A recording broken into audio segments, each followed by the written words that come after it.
어젯밤 11시 42분 자강도 묵평리 일대에서 현재로서는 추정입니다만 고도 3,700km, 사거리 1,000km 이상 넘는 장거리 미사일을 북한은 또 발사했습니다.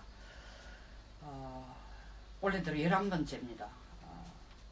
미사일 발사는 이때까지 일본의 배타적 경제수역, 다시 말하면 EEZ 안에 미사일이 떨어진 적이 한 번도 없었습니다만 이번 것은 일본의 배타적 경제수역 안에 떨어졌습니다. 다시 말하면 일본 영토 영해 내로 떨어졌다고 봐야 되죠. 이러한 북한의 걷잡을 수 없는 위협, 이 우리를 한없이 불안하게 하지만 이것보다 더 우리를 불안하게 하는 것은 이에 대한 정부의 입장이 너무나 왔다 갔다 하고 있다는 게 국민으로서는 더 불안합니다. 6월 29일 한미 정상회담 시에 문재인 대통령은 트럼프 대통령을 만나서 환경영향평가 때문에 사드가 늦어질까 걱정은 전혀 안 하셔도 된다. 걱정할 필요 없다고 얘기했습니다. 그리고 불과 열흘도 안 된 후에 7월 8일 독일 G20 정상회담에서는 또 시진핑 주석을 만나서 하는 얘기는 절차적 정당성 찾는 과정에서 시간을 확보하고 북핵 문제 해법을 찾으면은 사드 문제는 저절로 해결된다 했습니다. 이 절차적 정당성이라는 것은 사실 환경평가를 일반 환경평가를 함으로써 시간을 벌 수 있다라는 얘기로 밖에 해석이 되지 않습니다. 그래서 불과 열흘 사이에 미국의 한 얘기, 중국의 한 얘기가 달라졌습니다. 또 어젯밤 11시 42분에 북한이 장거리 미사일을 발사하니까 오늘 새벽 1시에 NSC National Security Council, 다시 말하면 국가안보회의를 개최해서 대통령께서 하신 얘기가 지금 미군 있는 외관 기지에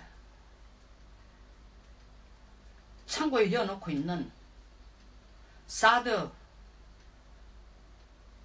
4기까지도 4기까지도 사드 발사대 4기까지도 바로 설치해라고 얘기했습니다. 이걸 위해서 미국과 적극적인 협조도 하겠다고 했습니다. 물론 북한이 이런 반응이 나오니까 대통령의 국가안보회의에서 국가안보회의 긴급 소집에서 이런 얘기 나오는 건 당연하지만 불과 12시간 전에 청와대는 뭐라고 얘기를 했냐 하면은 외관 기지에 현재 두고 있는 사드 발사대 4기는 4기는 추가 설치하지 않고 그대로 둘 가능성도 있다. 이것이 유일하게 중국을 설득하는 방법이다라고 얘기했습니다. 그렇다면 이 정부는 불과 12시간 전에 북한이 12시간 후 추가 장거리 미사일 발사를 할 것을 예측을 못했다는 겁니까? 정말 이렇게 무전략 무개념이라면은 국민들은 이 정부를 믿고 안심할 수가 없습니다. 12시간 만에 말을 바꿨습니다. 눈에 보이는 급한 상황이 있으면은 그렇게 하라. 돌았으면은 또 딴 마음, 딴 대처가 나옵니다. 근데 이거보다 더 심각한 문제는 사드 추가 4기, 사드 발사대 4기를 설치하는 게 문제가 아니라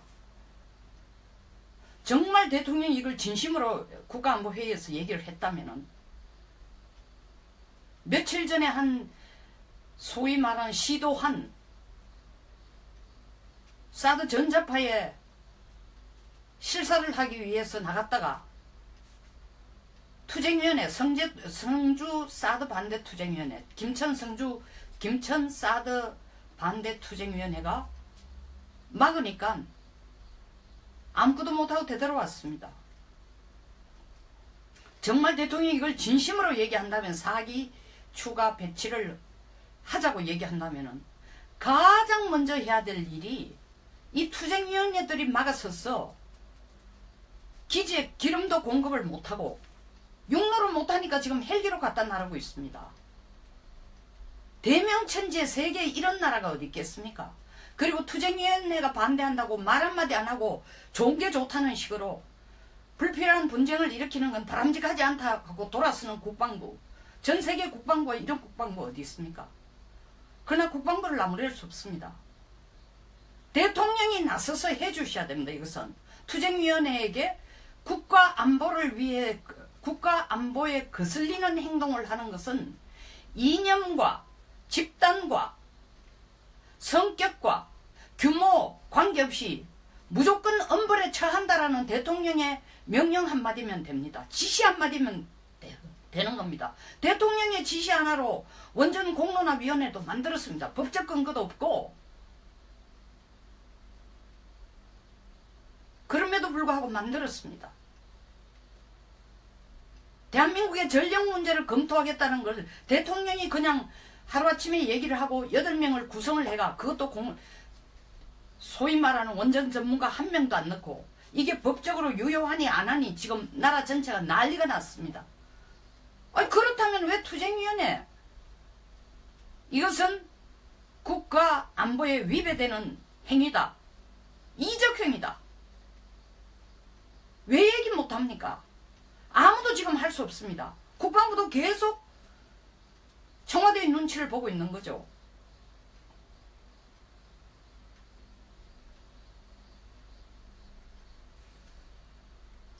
외관에 있는 4기사 4대의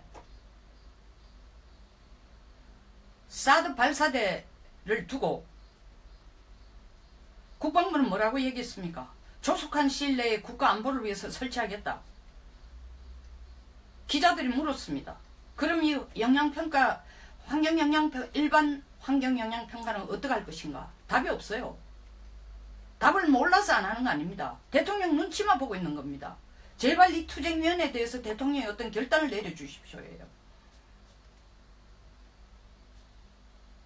월남 파병을 지금도 용병이라고 욕하는 사람들이 있지만 월남 파병 독일 광부 독일 간호사가 이 땅에 경부선 다시 말해 산업화의 기반을 만드는데 직접적인 영향을 줬습니다. 그들의 피와 땀과 눈물이 경부선 고속도로 밑에 다 깔려 있습니다.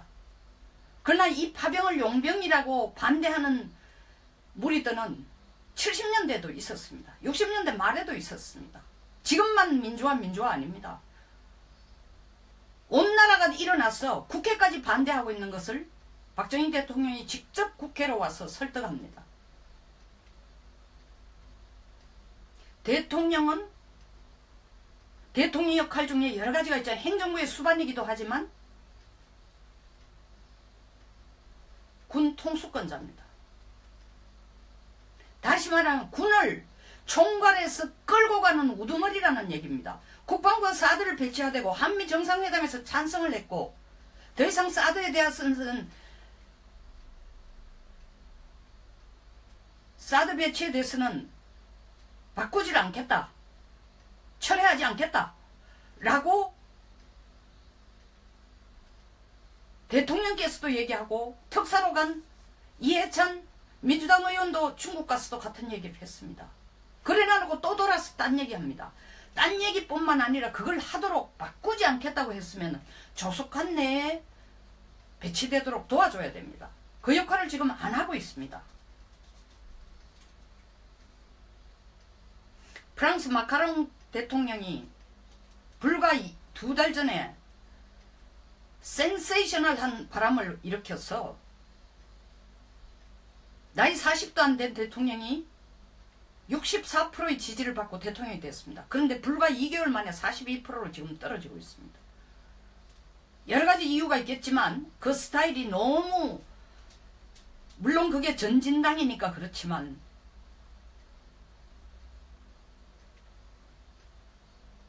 너무 앞만 보고 빠른 속도로 개혁을 하는 데 대한 국민들의 저항도 있지만 가장 직접적인 요인 중에 하나가 이렇게 지지율이 떨어지는 직접적인 요인 중에 하나가 합참의장이 마카롱 대통령이 국방비를 깎는다 대해서 정면으로 반기를 들었습니다. 그리고 사표를 던졌습니다.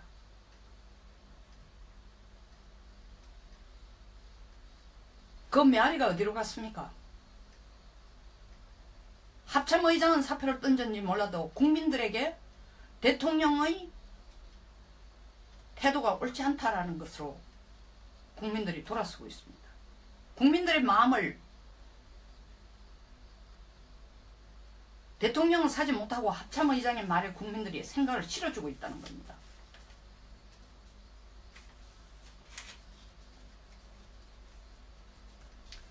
사드 투쟁위는 일반 환경평가도 반대하고 있습니다. 전략 환경평가를 해야 된다는 겁니다.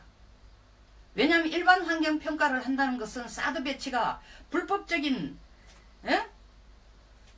배치인데도 이걸 허락하는 것과 같은 거니까 전략 환경평가를 해야 된다는 겁니다. 전략 환경평가라는 것은 뭐 비근한 예로 재건축과 비교를 하면은 재건축 이미 시작해가 3층 4층에 올라가는데 기본계획부터 다시 보자는 얘기입니다. 다 허물고 땅 파내고 원점에서 청사진부터 다시 보자는 얘기입니다. 이런 때를 쓰고 있는데도 대통령께서 이것은 아니다. 이렇게 해서는 안 된다. 내가 6월 29일 워싱턴에서 트럼프 대통령을 만나서도 이렇게 얘기했고 G20에 가서 정상회담에 가서도 세계 지도국들이 다 보는 앞에서 약속을 했다. 북한 핵 문제에 대해서는 모두가 뜻을 같이 해서 함께 핵억지를 하는데 비핵화를 끌어내는데 동참하겠다고 얘기했기 때문에 먼저 한국이 모범을 보여야 된다. 왜 이런 얘기를 할 수 없을까요? 지금 이런 문재인 정부의 태도를 가장 신나게 바라보고 있는 사람은 누구겠습니까? 김정은입니다.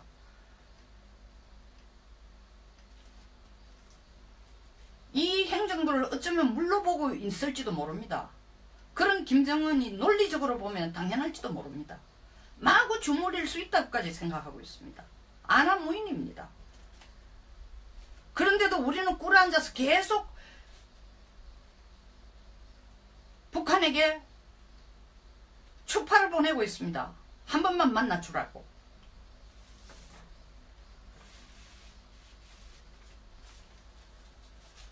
(11시 42분에) 북한이 장거리 미사일을 발사했다고 하자 대통령은 NSC를 소집해서 바로 북한에 대한 무력 대응 시위를 하라고 했습니다. 일전 미사일 발사 때도 똑같이 지시했습니다. 그때도 현무2, 우리 군이 가지고 있는 현무2, 주한미군이 가지고 있는 에이테킴스 지대진 미사일 발사를 함으로써 무력 시위를 했다고 하고 있습니다. 오늘 또 새벽 5시 반에 이렇게 했습니다. 그리고 우리 군의 답은 이렇게 하는 것이 바로 김정은이나 북한 수뇌부를 북한이 도박할 때에 바로 타격할 수 있다라는, 정밀 타격할 수 있다는 걸 보여줬다고 한데 그건 우리 생각이고요. 이런 훈련 시위에 대해서 북한이 정말 두렵다, 정밀 타격하겠구나 하고 두려워할까요? 족탈불급이라는 생각이 듭니다. 키 2m 이상의 거인이 손끝에 들고 있는 칼을 1m 이하의 난쟁이라는 건 특별 무슨 사회적인 특별 그룹을 차별화해서 쓰는 용어가 아닙니다. 키가 적은 사람들이 그 2m짜리 거인이 손끝에 들고 있는 칼이나 총을 뺏으려고 뛰어오르는 거나 같습니다. 맨발로 뛰어오르는 거. 사다리도 없이. 그리고 뭐 같은 얘기 계속 되풀이합니다마는 이제는 환경영향평가라는 게 정말 사드 배치를 하는 것이, 사드 배치, 발사대 배치 지역, 사드 엑스펜더를 갖다 놓은 지역이 이 지역 환경에 얼마나 영향을 줄까라는 걸 진심으로 들여다보기 위해서 하기라기보다는 정말 이거를 핑계로 김정은을 설득시켜서 단독 회담을 할 수 있는 시간을 가지면은 김정은을 만나서 우리가 너들이 이 핵을 실험하지 않고 미사일 발사를 하지 않으면은, 이것 중단하면은 우리도 사드 배치 안 하겠다, 이 얘기할 시간을 벌기 위한 거라고 보입니다. 전략적 지연이죠. 때에 따라서는 전략적 지연이 필요합니다. 그러나 과연 원치조차도 않는 김정은 평창올림픽 단일팀으로 하자 콧방귀도 안 낍니다. 군사회담 하자 대응이 뭡니까? 미사일로 답하고 있습니다. 적십자 회담에 이산가족 만나자 들은 채도 안 합니다. 이런 북한에게 우리의 제안이 먹혀들 리도 없고 설사 전략적 제안으로 김정은이 반호기심에서 우리가 뭘 줄 수 있을까 하고 나왔다 손치더라도 1년 내에 환경, 소위 말하는 1년이라는 거 일반 환경 평가를 하기 위해서 벌어놓은 시간이 약 1년 정도니까 1년 내에 김정은을 설득시켜서 핵과 미사일 지 목숨을 다 바쳐서 지 전부를 걸고 하고 있는 그걸 우리가 중단시킬 수 있을까요?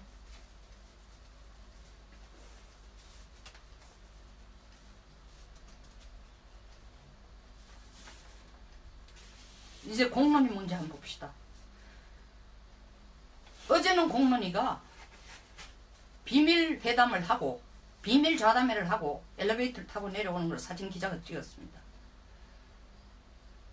그러면서 공론이라는 것은 우리가 탈원전을 할 것인가 원전을 지속할 것인가 결정하지 못하는, 다시 말하면 신고리 5호 6호 짓는 것을 건설하는 걸 중단할 것인가 계속할 것을 결정하는 위원회가 아니다.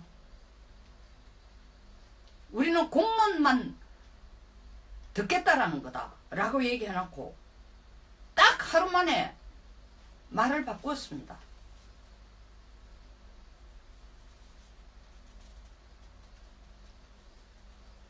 그들이 천명한 것처럼 중립기구, 독립기구가 아닌 정치기구라는 것이 바로 보여지는 것입니다. 투명하게 운영한다고 주장을 했지만 투명하게 운영하려면 비밀회담도 없애고 질의응답도 답하고 브리핑도 해주고 해야 되는데 청와대 눈치 보고 어쩔 줄 몰라 합니다. 어제 국회에서 산자부 장관이 공론화 나오는 결과를 가지고 결정하는 거 아니다 라고 얘기하는데 부담을 느낀 거죠. 그래서 우리는 결정기구가 아닌데 바로 뒤에 청와대에서 뭔 소리 하느냐,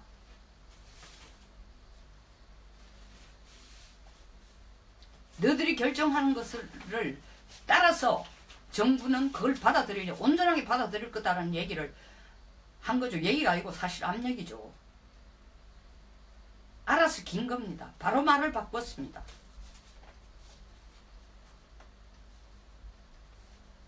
법을 만들고 국민의 투표에 의해서 선출된 국회의원을 두고 법적 근거도 없는 공론화위원회가 시민 배심원단을 만들어가지고 국가 이익을 결정하자는 이 정부의 의도는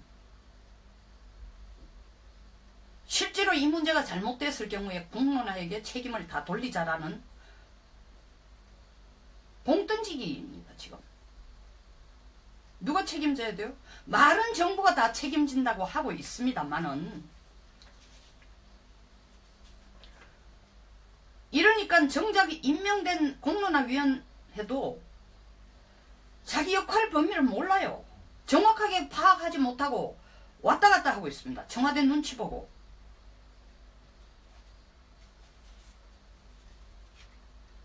그리고 하루 만에 말을 바꿨습니다. 대한민국에는 더 이상 법을 만들 사람도 법으로 심판할 사람도 필요 없습니다.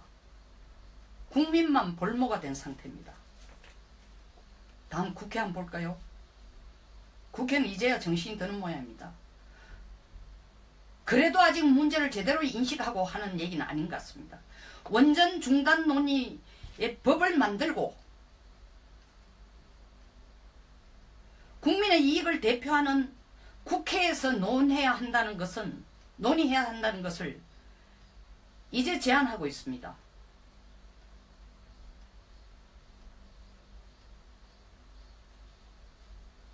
자발적으로 선행적으로 하는 게 아니라 국민 여론 때문에 떠밀리게 하는 것 같습니다. 그런데 이런 제안만 한다는 것은 공론화위원회가 낸 결론을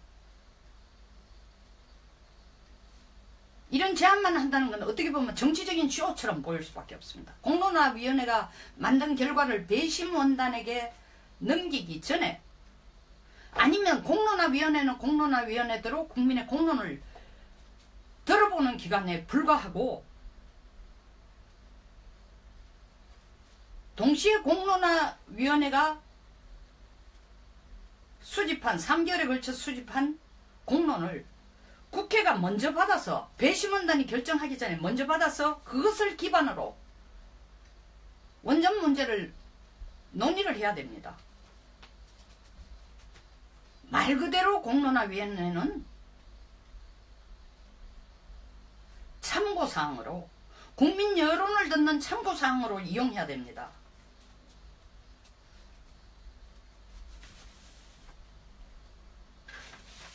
국회가 이와 같이 공론화위원회에게 그 권한 우리한테 넘겨라,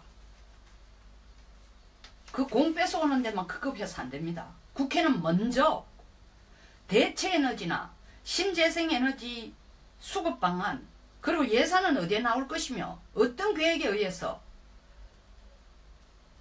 어느 기간에, 얼마만의 기간에 이런 대체에너지 수급 방안까지를 먼저 모색할 것인가, 파악해 둘 것인가, 강구할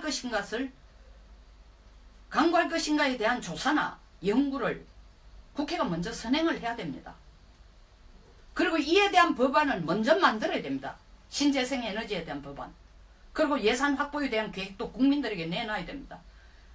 그것이 전제되지 않고 공론화위원회가 국민들이 나서서 이게 합법적인 기구가 아니다, 법적 권한을 부여받은 기관이 아니다 하니까 공론화위원회 일을 이제 국회에게 넘기라고 한다는 것은 국회 존재 명분 만들기에 급급한 쇼처럼 보일 수도 있습니다. 대통령이 지명한 공론화위원회가 어떤 권한을 부여하는 것이 아니라 국회와 정부를 위해서 함께 일하는 보조기구로 그들의 의견을 듣고, 동시에 국회는 그 의견을 바탕으로 해서 국민들에게 대한민국의 전력 수급 상황, 탈원전과 원전 지속의 장단점, 그리고 예산, 국민들이 희생해야 될 내용, 그리고 국민들에게 돌아갈 이점, 이런 모든 것을 국민들에게 낱낱이 알리고, 거기에 대한 대체 에너지로 탈원전이 될 경우에는, 탈원전을 택할 경우에는 대체 에너지를 수급하기 위해서 이런 법률이 필요하다라는 법안부터 만들어 놓고, 최소한 이 정도 노력을 선행을 하면서 탈원전에 대한 논의도 국회가 추진해야 됩니다. 지금 국민은 누구를 믿어야 할지도 모릅니다. 정부는 오락가락, 국회는 무능한 것을 국민들한테 보이고 있습니다. 국민이 기댈 데가 없습니다. 우리 대통령만 믿으면 대한민국은 안전하고 대한민국은 잘 살 수 있는 국가가 된다라는 확신을 국민들에게 실어줘야 됩니다. 우리 국회만 믿으면 정말 국회는 국민의 눈물을 닦아주고 국민의 이익을 대변해주는 기관이라는 신뢰를 갖도록 해줘야 됩니다.